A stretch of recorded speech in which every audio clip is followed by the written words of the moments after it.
Abra sua Bíblia no Salmo de número 25. Salmo 25. Salmo de Davi.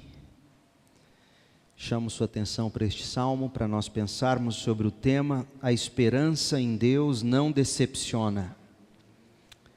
A esperança em Deus não decepciona. Salmo de número 25. Ó Senhor, a Ti entrego minha vida.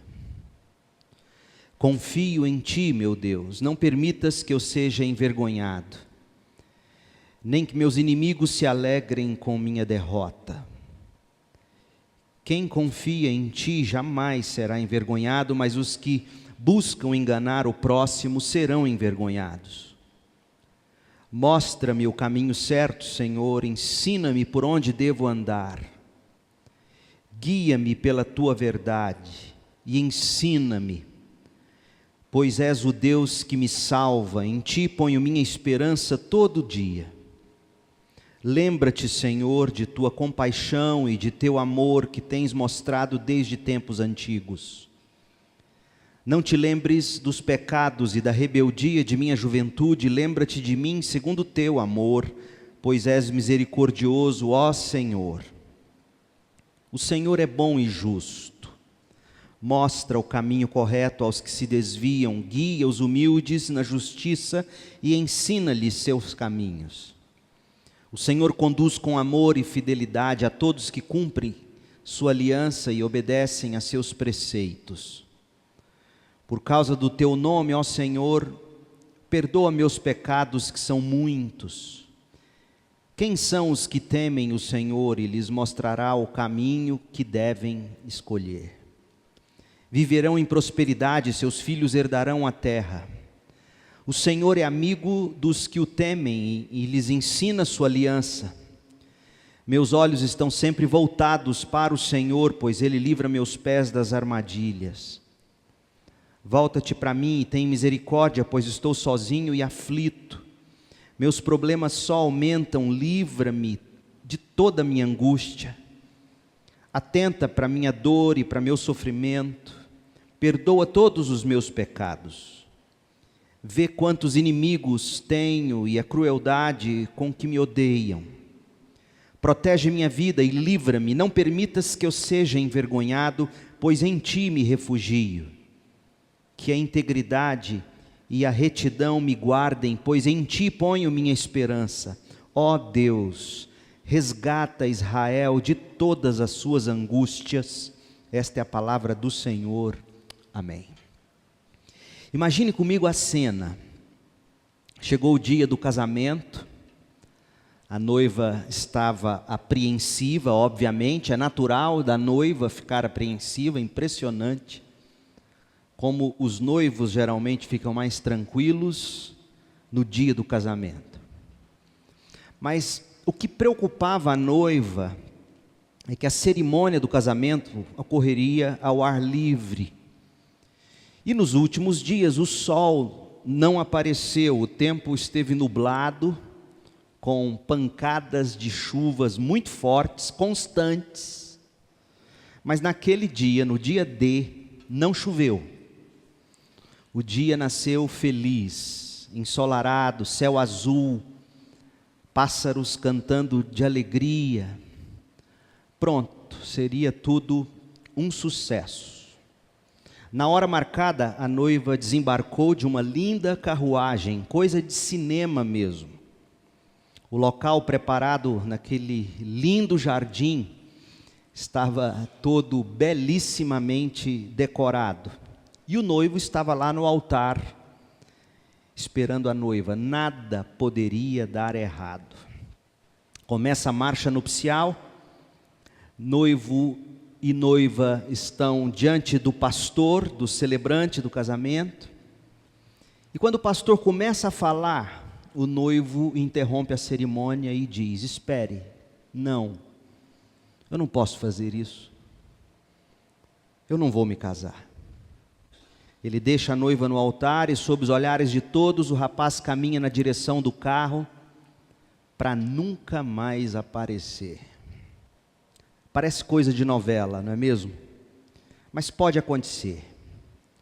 Imagine por um instante o sentimento de rejeição, de humilhação, de vergonha dessa mulher que foi deixada no altar. Pode ser, gente, que numa situação como essa, nunca mais a mulher se esqueça daquele momento traumático.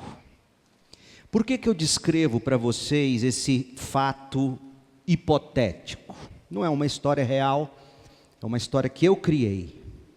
Mas eu a criei porque é o mesmo tipo de rejeição e de humilhação públicas, o mesmo tipo de vergonha que Davi está imaginando quando ele escreve os 3 primeiros versículos desse salmo. É a mesma sensação de abandono, de rejeição, de humilhação. Veja de novo os versos 1, 2 e 3. Ó Senhor, a Ti entrego minha vida. Confio em Ti, meu Deus. Pense nos noivos. O que é que um noivo e uma noiva fazem diante de Deus no altar, na hora do casamento? Eles entregam um ao outro suas vidas. Eles confiam um ao outro tudo que eles são e têm. E aí Davi continua: não permitas que eu seja envergonhado, nem que meus inimigos se alegrem com a minha derrota. Quem confia em Ti jamais será envergonhado, mas os que buscam enganar o próximo serão envergonhados. Que vergonha é essa de que Davi está falando? Davi não está falando do tipo de vergonha que descreve aquele sentimento de embaraço que a gente sente quando a gente é flagrado publicamente fazendo alguma coisa ou dizendo alguma coisa indevida. Você já passou por isso? Você é pego em público dizendo algo indevido, ou você é pego pelas câmeras fazendo o que nunca deveria ter feito. Mas não é vergonhoso isso, mas não é desse tipo de vergonha que Davi está falando. Davi está descrevendo aqui a humilhação, a vergonha que é fruto da rejeição, do abandono, como deste que a noiva sofreu no altar diante dos olhos de todos. Esse sentimento de rejeição, de humilhação públicos, é o que Davi está dizendo. E para tornar essa vergonha ainda pior, Davi está descrevendo a humilhação de se ser rejeitado por ninguém menos do que Deus. Imagine você colocando toda a sua esperança em Deus, para esta vida, para a vida além, só para descobrir que o Senhor fracassou com você ou deixou você no altar. Isso é muito mais do que embaraçoso, isso é desastroso. Só que tem um problema: Davi sabe que Deus não faz esse tipo de coisa. Davi sabe que quem confia em Deus jamais será envergonhado. É o que ele diz no verso 3. Paulo também sabia disso. Paulo sabia que quem confia no Senhor jamais será envergonhado. Olha o que ele disse em Romanos 5, verso 5. E essa esperança que temos em Cristo, não nos decepcionará. Por quê? Porque nós sabemos quanto Deus nos ama, uma vez que Ele nos deu o Espírito Santo, para nos encher o coração com seu amor. Deus não nos decepciona, Deus não nos abandona, Deus não nos envergonha. Agora, a gente ficou com um problema. Se Davi sabia que Deus não nos envergonha, se Davi sabia que Deus não nos abandona, maduro que ele era na fé, por que que ele flerta com a hipótese de Deus abandoná-lo? É o que ele diz no verso 2. Ele diz: não permitas que eu seja envergonhado, nem que meus inimigos se alegrem com a minha derrota. O mesmo Davi que disse no verso 3 que Deus não nos envergonha, ele flerta com a hipótese de Deus o envergonhar. De que forma? Deixando ele no altar, diante de seus inimigos. Só há uma explicação para isso. Quando a gente lê o Salmo 25, como nós lemos no início, a gente descobre que duas coisas faziam Davi flertar com a possibilidade de Deus envergonhá-lo, deixando-o sozinho. Duas coisas. As mesmas coisas que fazem-nos hoje duvidar da bondade de Deus. As mesmas coisas que o inimigo das nossas almas usa para nos espizinhar, humilhar, destruir nossa fé. E que coisas são essas? Primeiro, os inimigos dele. E depois, as iniquidades dele. Ele fala dos inimigos dele nos versos 2, 15 e 19. Olha o verso 2, ele fala assim: confio em ti, meu Deus. Não permitas que eu seja envergonhado, nem que meus inimigos se alegrem com a minha derrota. Parece uma esquizofrenia.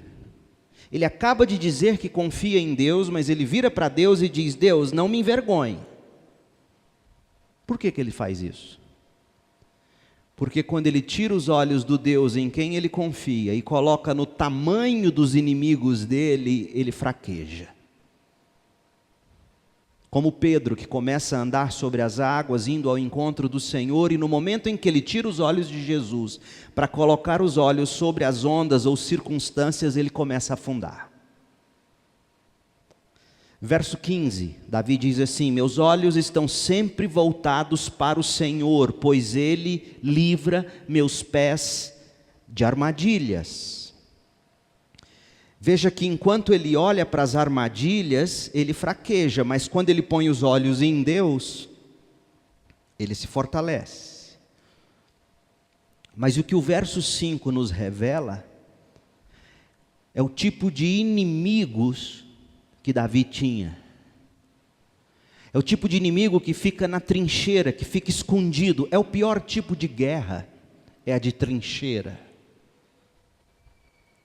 Se você bombardeia determinado lugar, lançando mísseis à distância, as chances de você ter perda no seu exército são mínimas. Mas quando você, depois de ter bombardeado, precisa descer as tropas em terra firme, para que elas avancem no terreno inimigo, nas trincheiras estão escondidos os inimigos.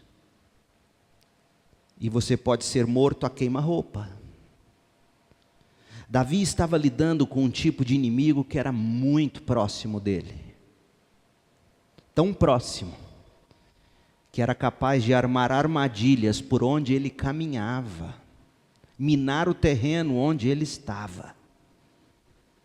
Davi também fala dos inimigos no verso 19, ele diz assim: vê quantos inimigos tenho, e a crueldade com que me odeiam. Além de traiçoeiros, eles são odiosos, cruéis. Você consegue ver sangue nos olhos deles. Você já lidou com gente assim? Gente que você sabe que não gosta de você. Gente que pega na sua mão, mas se recusa a olhar nos seus olhos. E quando olha, você vê sangue. Deus te livre disso. Mas essas pessoas existem. E Davi lidava com elas. Então, quando Davi começa a pensar na crueldade, no ódio, na astúcia, nas armadilhas, na grandeza desses inimigos, no poder deles, e quando ele tira os olhos de Deus, ele flerta com a possibilidade de Deus envergonhá-lo, deixando ele no altar, ou seja, deixando ele sozinho nas mãos dos inimigos. Outra coisa faz Davi flertar com a ideia de Deus abandoná-lo, envergonhando-o. As iniquidades de Davi. Olha o verso 7. Não te lembres dos pecados e da rebeldia da minha juventude. Lembra-te de mim, segundo o teu amor, pois és misericordioso, ó Senhor. Aí no verso 18 ele diz assim: atenta para minha dor e para meu sofrimento, perdoa todos os meus pecados. Doía nos ossos. Gente, se tem algo que faz doer nos ossos, não é tanto um câncer. O que faz doer os ossos é uma alma que começa a perder esperança. Davi estava sentindo a dor da desesperança, e a desesperança vinha do tamanho dos pecados dele, desde os tempos de juventude. Então veja, os medos de Davi também são os nossos medos. Sempre que a gente tira os olhos de Deus para colocar nos problemas, a gente perde a esperança. Sempre que a gente tira os olhos da cruz ou da graça de Deus em Jesus e começa a ficar remoendo pecados, e aquele tipo de pessoa que diz assim: eu não me perdoo pelo que eu fiz. Aí você pensa: poxa, essa pessoa tem um senso de justiça tão elevado que ela é incapaz de se perdoar pelo que ela fez. Mas na verdade, sabe o que a gente acaba dizendo quando a gente diz: eu não me perdoo pelo que eu fiz? Que vergonha eu tenho do que eu fiz. O que estão pensando de mim pelo que eu fiz? Deus não vai me perdoar pelo que eu fiz. Gente, todos nós nos perguntamos às vezes o seguinte: como é que Deus poderia ouvir minha oração sendo eu o pecador que eu sou? Você já fez isso? Depois de tudo que eu fiz, será que Deus me perdoa de novo, pelo mesmo erro? Sabendo muito bem quem eu sou, será que Deus vai me abençoar ainda? Davi está lidando com isso. Davi está lidando com pecados que ele vinha praticando desde a juventude. A ideia no texto hebraico não é de que ele teria cometido os pecados lá na juventude e agora ele está aqui lembrando do que ele fez. Não, a ideia é de que desde que ele se entende por gente, ele luta para não fazer determinada coisa, mas ele não consegue deixar de fazer. Nós nos sentimos assim oprimidos, porque nós temos inimigos muito ferozes que conspiram contra nós, além dos nossos pecados, que são o bastante para nos desanimar, para nos envergonhar. Quantas vezes eu já aconselhei pessoas dizendo: pastor, eu já não tenho coragem de pedir perdão para Deus de novo, pela mesma coisa. Quantas vezes eu já não me deparei com pessoas que dizem: pastor, eu não tenho coragem de pedir a Deus. Deus sabe como eu sou, Deus sabe quem eu sou, Ele não vai me abençoar. Davi está lidando com isso. E sempre que ele flerta com esses pecados da alma dele e tira os olhos da graça de Deus, ele flerta com a possibilidade de Deus envergonhá-lo, deixando ele sozinho no altar. Os nossos inimigos são enormes. Nós temos, além dos pecados, o mundo que nos seduz, a carne que nos inclina a pecar, o diabo que veio para roubar, matar e nos destruir. Gente, e se Deus se afastar de nós, se Deus nos deixar no altar, o problema não será apenas vergonha. Nós seremos consumidos e condenados, mas a nossa grande esperança é o que Davi diz no versículo 3: quem confia no Senhor jamais será envergonhado. Deus é fiel. Ele nunca vai deixar seu povo no altar. Essa era a esperança de Davi e pode ser também a nossa. Mas de que forma? O Salmo 25 nos ensina o que significa esperar em Deus, confiar em Deus.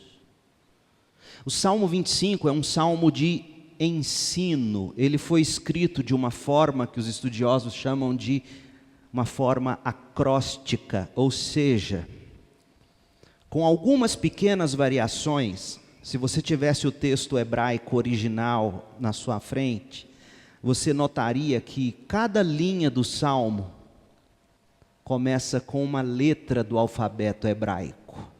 Mais ou menos assim, a primeira linha começa com A, segunda linha com B, segunda linha com C, e assim por diante. Levando isso em conta, para os parâmetros do hebraico bíblico, isso torna esse salmo uma poesia de muito boa qualidade. Mas também nos informa que este é um salmo de ensino, ou um salmo didático.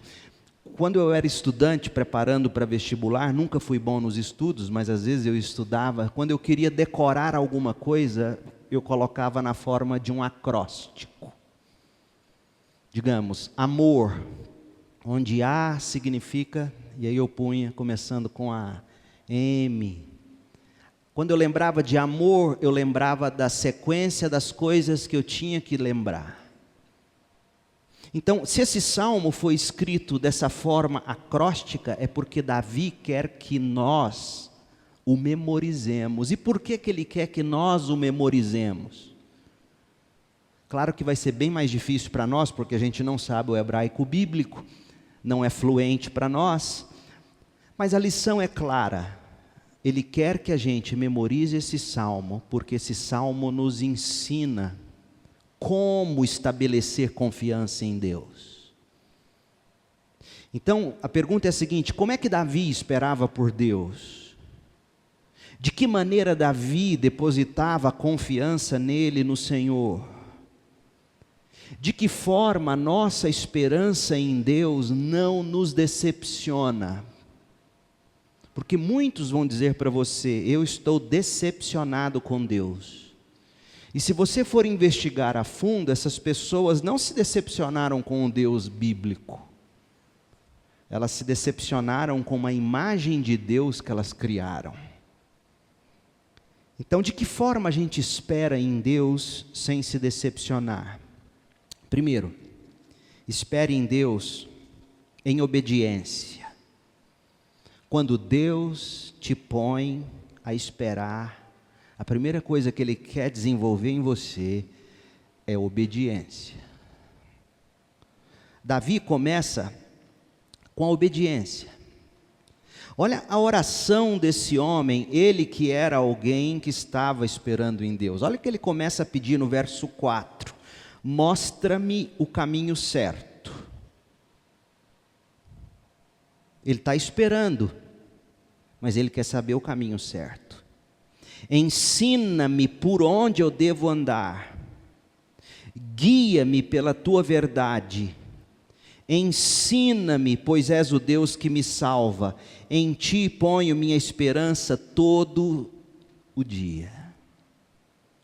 Gente, a gente não pode fingir que está esperando em Deus, se nós não quisermos fazer o que Ele diz que a gente tem que fazer. Tem muita gente que diz assim: eu estou esperando em Deus, mas não faz o que Deus quer que ele faça, ou ela faça. Jesus diz mais ou menos a mesma coisa. Ele diz que se dissermos que confiamos em Deus, mas não obedecemos a Deus, se não praticamos a palavra de Deus, a gente perde tudo no final. Lucas 6, 46 a 49, Jesus diz assim: por que vocês me chamam Senhor, Senhor, se vocês não fazem o que eu digo? Por que você diz que eu sou seu Deus se você não me obedece? Eu vou mostrar para vocês como é aquele que vem a mim, ouve as minhas palavras e pratica o que eu digo. É como uma pessoa que construiu a casa, cavou fundo, colocou os alicerces numa rocha firme. Quando a água das enchentes sobe e bate contra a casa permanece, pois foi construída na rocha. Ele ouviu e ele praticou. Agora, quem ouve e não obedece, quem ouve e me chama Senhor, Senhor, mas não faz o que eu digo, constrói a casa sobre o chão, sem alicerces. Quando bater nessa casa a água, ela vai cair, a casa cai, deixando uma pilha de ruínas. Por que que a maioria das pessoas, você olha para a vida delas e vê uma pilha de ruínas? Gente até de dentro de igreja. Porque essas pessoas dizem Senhor, Senhor, Senhor, ouvem, acham bonito, mas não praticam. E aí vem as tempestades da vida, e elas se arrebentam. Deus, meu povo, tem que mostrar para nós como obedecê-lo. Por isso que Davi diz, mostra-me, ensina-me, guia-me, ensina-me. E por que você acha que a gente precisa de Deus nos ensinando a obedecer? Será que por que Deus não pode nos deixar a nossa própria consciência? Tem gente, nós vemos numa época em que as pessoas dizem muito o seguinte, siga seu coração. Meu Pai amado, não tem coisa pior do que seguir o coração. A Bíblia diz que o coração é enganoso. Maldito o homem que confia no outro homem, dando a entender que quem segue outro homem, segue o coração maldoso de outro homem. Então por que Deus simplesmente não nos deixa entregues à nossa própria consciência? Porque quando Deus diz assim para a gente, como um filho que insiste em algo que você diz para ele, não, é errado, vai te fazer mal. Chega num ponto, ele cresce, atinge a maturidade, você já orientou ele a vida inteira, e ele continua insistindo, aí você diz assim, então faz. Ele acha que finalmente ganhou a liberdade, quando na verdade você simplesmente consentiu em dizer, vá e se esborrache. Se Deus nos entregasse as nossas próprias vontades, as nossas próprias consciências, nós nos perderíamos. Nós não podemos simplesmente assumir que a gente tem como descobrir a vontade de Deus e obedecer à vontade de Deus sem a ajuda de Deus. Sabe por quê? Porque por um lado, os nossos corações nos enganam. Salmo 14 diz que nós somos corruptos, somos maus em essência. Isso significa que o nosso coração sempre vai escolher o caminho que nos agrada, afastando-nos da lei de Deus. E por outro lado, digamos que nós, vamos partir do pressuposto que nós somos pessoas puras, sem pecado. Ainda assim, nós precisaríamos da direção de Deus, da guia de Deus. Por quê? Porque como Isaías diz, Deus é infinito, seus pensamentos são muito diferentes dos nossos. Os caminhos de Deus são muito mais elevados que os nossos. Assim como os céus são mais altos que a terra, os nossos caminhos são bem mais inferiores do que os caminhos de Deus. Então, por dois motivos, pelo menos, nós precisamos de Deus. Primeiro, o pecado nos engana e nos leva para um caminho de morte. E como o coração humano é mestre em maquiar os desejos do coração. E em segundo lugar, porque mesmo que nós tivéssemos corações puros, o que Deus tem em forma de pensamento é muito acima do que a gente consegue atingir. A nossa pequenez diante da imensidão da mente do Criador, os nossos pecados, face à pureza da santidade do nosso Deus, fazem com que nós dependamos da direção de Deus sobre como agir. Então, a gente precisa aprender a esperar em Deus, em obediência. Porque o mais importante é aprender de Deus e crescer. Segundo, espere com arrependimento. Esperamos com arrependimento, confessando a Deus os nossos pecados. Gente, não basta nós nos comprometermos em obedecer a Deus. Mesmo que Davi virasse a página da vida dele, mesmo que Davi dissesse assim: a partir de hoje eu não faço mais o que eu fazia desde a juventude. Mesmo que Davi desse conta de dizer: eu vou abandonar os pecados que me acompanham. E mesmo que ele conseguisse, virasse a página em branco para ele começar do zero. Como é que seria com relação às páginas anteriores, todas manchadas pelos erros e pecados? Deus sabia muito bem quem era Davi e o que Davi tinha feito. Deus sabia também que Davi tropeçaria de novo no futuro, e é por isso que Davi, reconhecendo isso, pede humildemente o perdão de Deus. Ele suplica a Deus que derrame sobre ele graça sobre graça. Olha o verso 6. Lembra-te, Senhor, de tua compaixão e de teu amor, que tens mostrado desde tempos antigos. Tão antigo quanto os meus pecados é a sua graça, Deus. É isso que ele está dizendo. Não te lembres dos pecados e da rebeldia de minha juventude. Lembra-te de mim segundo o teu amor, pois és misericordioso, ó Senhor. Davi invoca duas imagens. No verso 6 ele usa a imagem de uma mãe que tem compaixão e amor pelo filho. Sabe aquele filho que se aconselha e ele vai e faz besteira? Você tem que corrigi-lo, porque você o ama. Mas lá no fundo você olha para ele e diz: coitado. Davi diz: Senhor, tenha compaixão de mim e tenha amor por mim, como uma mãe tem pelo filho. E ele diz também no verso 7, ele invoca a imagem de nubentes, quando ele fala do amor. Lembra-te de mim segundo o teu amor, pois és misericordioso. Ele está falando do pacto de amor que noivo e noiva assumem no momento do casamento. Davi se sentia atormentado pelos pecados desde a juventude. Sabe por quê? Porque virava e mexia.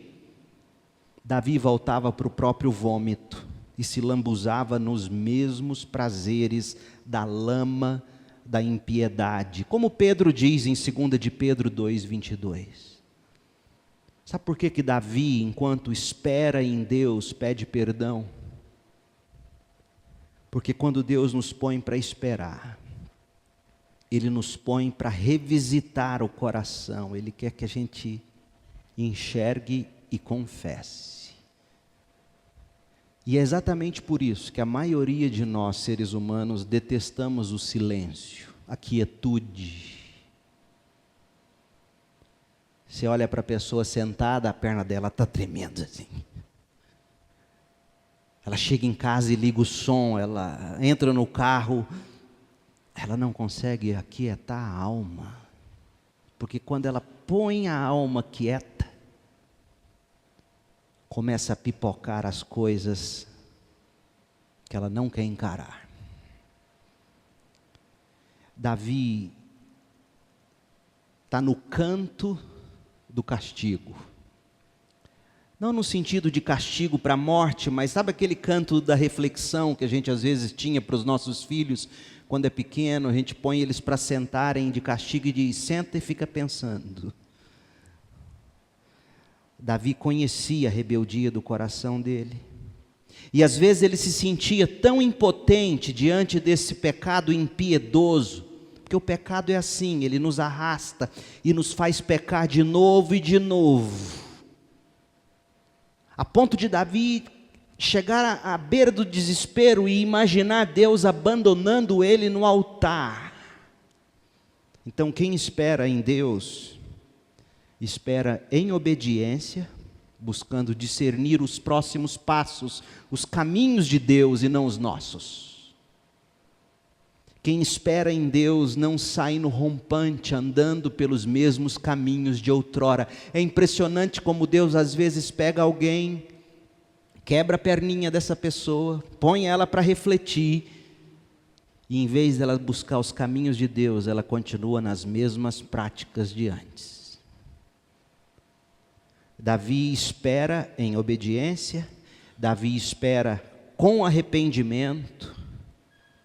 Tanto é assim que após ele confessar e orar, Davi faz uma declaração estupenda. Olha o verso 8: o Senhor é bom e justo, Ele mostra o caminho correto aos que se desviam. Ele está dizendo quantas vezes Deus mostrou o caminho novo para mim quando eu pequei. Guia os humildes, Ele guia humildes, porque quem tem o nariz empinado vive tropeçando. Ele guia os humildes na justiça e ensina aos humildes o seu caminho. O Senhor conduz com amor e fidelidade todos os que cumprem sua aliança e obedecem seus preceitos. Por causa do teu nome, ó Senhor, perdoa meus pecados, que são muitos. Espera em Deus, em obediência e com arrependimento, Davi está dizendo. Mas tem uma terceira coisa: espere em Deus com temor. Davi coloca a esperança em Deus, Davi espera com temor. Olha o verso 12: quem são os que temem o Senhor? Ele faz essa pergunta porque ele está dizendo o seguinte: é raro encontrar alguém que teme a Deus, são poucos. Mas olha o que acontece àqueles que temem a Deus. Deus mostrará o caminho que devem escolher. Impressionante. Não vai enxergar o caminho quem não temer a Deus. Viverão em prosperidade, seus filhos herdarão a terra. O Senhor é amigo dos que o temem. De quem Deus é amigo? De quem teme o nome dEle. Deus ensina sua aliança. Meus olhos estão sempre voltados para o Senhor, pois Ele livra meus pés de armadilhas. Meus irmãos, o perdão que a gente recebe de Deus e o que a gente experimenta quando a gente coloca a nossa esperança em Deus, tem que nos levar a temer a Deus com reverência. Porque o temor reverente a Deus é o que vai dar tudo isso que Davi acabou de dizer, do verso 12 ao 15. Deus ensina, Deus dirige, Deus abençoa, Deus consola, Deus livra quem o teme. O que significa temer a Deus? Temer a Deus é como você entrar num quintal. Imagina que você vai visitar um amigo, ele mora numa casa que fica lá no fundo do quintal. E do portão até o fundo do quintal dá bem alguns metros. Só que, digamos, a hora que você entra, ele abre o portão e diz pelo interfone: pode entrar. E está lá na varanda te esperando. Você fecha o portão, quando você dá 3 passos e olha à direita, tem um pastor alemão desse tamanho. Aí você pensa: se eu correr o bicho pega, se eu ficar o bicho come. Como é que você caminha até lá? Com seus olhos fixos entre o caminho, o amigo e o cão. Davi disse isso no verso 15, ele disse: temer ao Senhor significa o seguinte: jamais tirar meus olhos dele. Ter medo de andar com os olhos fora dele. Oh, meu povo, se nós entendêssemos isso, que temer a Deus significa fixar os olhos em Deus e dizer: Senhor, eu não quero dar um passo em falso. Eu não quero dar um passo sem o Senhor aprovar ou dizer: esse é o caminho. Eu não posso. Mas quantas vezes e quantos de nós caminham com os olhos já longe de Deus, fazendo nossas próprias vontades, manipulando o que a Bíblia diz para que isso se enquadre com o que eu desejo, com o que eu sinto, com o que eu quero, com o que eu penso, com o que eu imagino, com o que todo mundo faz, e enfim. Davi está dizendo, quando Deus nos põe para esperar, é para a gente aprender a temê-lo. Ele nos ensina, Ele nos dirige, Ele nos abençoa, Ele nos consola, Ele nos livra das armadilhas, mas os olhos têm que estar nele. Os olhos têm que estar nele. Gente, ganha muito quem espera em Deus com temor. E a última coisa, espere em oração. Observe aqui finalmente que quem espera em Deus, espera em oração. Davi se volta mais uma vez para clamar a Deus. Veja que ele orou até o verso 7, depois do 8 ao 11 ele fez uma declaração de fé, do 12 ao 15 ele falou do temor, e agora ele termina orando. E olha que nessa oração ele faz 7 petições. Sublinhe os verbos aí. Volta-te para mim e tem misericórdia, pois estou sozinho e aflito. De onde nasce toda aflição e de onde nasce todo o sentimento de solidão? Pense sobre isso. Muita gente pensa que o sentimento de solidão nasce do fato de você ser só. Também, isso acentua. Mas Davi parece estar dizendo outra coisa. Davi foi um homem que teve muita gente por perto. Ele era o rei segundo o coração de Deus, ele tinha muitas mulheres. Mas no meio de tantas mulheres e de tanta gente, ele se sentia sozinho, às vezes. E de onde vinha a sua solidão e sua aflição? Sempre que ele percebia ou sentia que Deus tinha dado as costas para ele. Mas na verdade, Deus nunca vira as costas para nós. Nós viramos as costas para Ele. Então Davi está dizendo, a minha aflição, minha solidão vem de sentir que Deus está de costas para mim. Se você não resolver isso, você não vai estar pronto para casar com ninguém ou viver com ninguém, porque se você não se contenta com Deus, você vai sugar das outras pessoas. E aí vem aquilo que a gente costuma chamar, fulano é carente, tem necessidade de atenção, de elogio. Você já viveu com gente assim? É horrível. Geralmente pastores têm que lidar com isso toda hora. Pessoas carentes de atenção. Pessoas carentes de um elogio. Carentes de uma mãozinha no ombro. Algumas vezes isso é importante, mas tantas vezes isso é porque você sente que Deus está de costas. E enquanto você não resolver isso, você pode estar cercado por uma multidão, as pessoas podem fazer tudo para te reconhecer, e lá na sua alma vai estar aquele rombo de aflição e solidão. Ainda bem que Davi sabia que o remédio para ele era o rosto de Deus. Por isso ele diz, volta-te para mim. Ele continua, meus problemas só aumentam. Livra-me de toda a minha angústia. É a segunda petição, livra-me da angústia. Verso 18, atenta para a minha dor e para o meu sofrimento. Perdoa todos os meus pecados. Vê quantos inimigos tenho e a crueldade com que me odeiam. Protege minha vida e livra-me.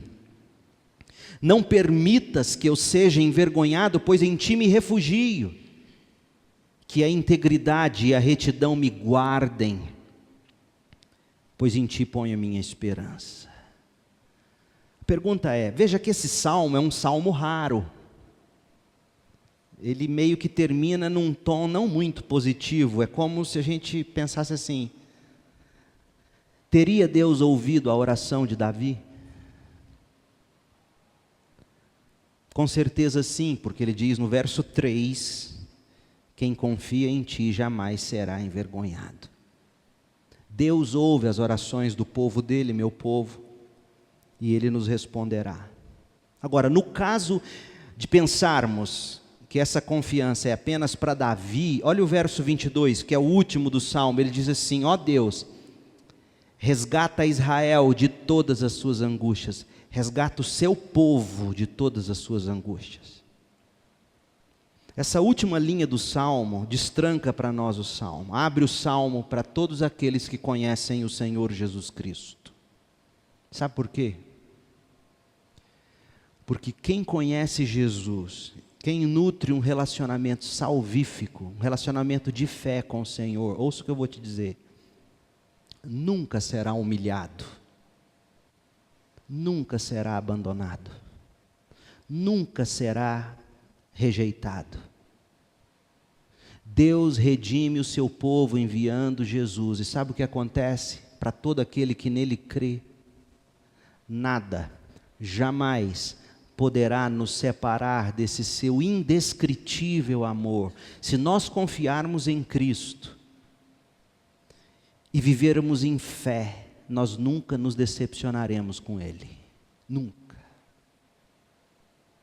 Romanos 9:33, Paulo diz assim: e a esse respeito as Escrituras afirmam: ponho em Sião uma pedra que os faz tropeçar, uma rocha que os faz cair, mas quem confiar nele jamais será envergonhado. Quem é essa pedra? Quem é essa rocha? Jesus. Jesus é a pedra onde muita gente tropeça,